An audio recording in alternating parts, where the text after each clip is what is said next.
Doctor, माझा 7 वर्षाचा मुलगा माझ्याशी अगदी वाईट वागतो आहे. मला उलट उत्तर देतो आहे आणि मला अजिबात रिस्पेक्ट देत नाही.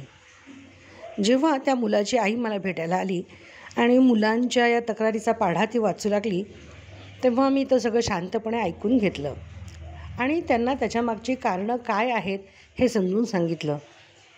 त्यांना मी म्हटलं, बऱ्याचदा आपलं मूल निराश असेल, त्याला कुठल्या गोष्टीचा राग आला असेल, कुठल्या गोष्टीची अस्वस्थता असेल, तर ते उलट उत्तर देणं, राग करणं, आदळआपट करणं ह्या गोष्टी करतं.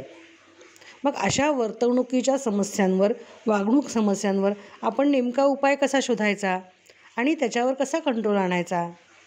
सगळ्यात पहिली गोष्ट, शांतपणे बसून आपल्या मुलाशी किंवा मुलीशी बोलायला पाहिजे की नेमकं काय झालेलं आहे. त्यांच्या मनात जर कुठला राग असेल किंवा कुठलं दुःख असेल तर ते आपण समजून घेऊन त्यांना त्याच्यावरती कशी मात करायची हे शिकवलं पाहिजे.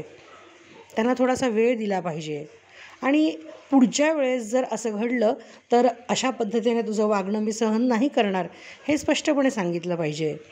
मुलांना एखादी गोष्ट शिस्त लावायची असेल, तशीच भावनांची शिस्त लावणं यासाठी सुद्धा काही वेळेस आपल्याला नियम निर्माण करावे लागतात आणि हे नियम जर निर्माण नाही केले तर मुलं वाटेल तशी वागतात, वाटेल तशी उत्तरं देतात किंवा त्यांच्यामध्ये काही प्रकारचे नखरे टँट्रम्स सुरू होतात.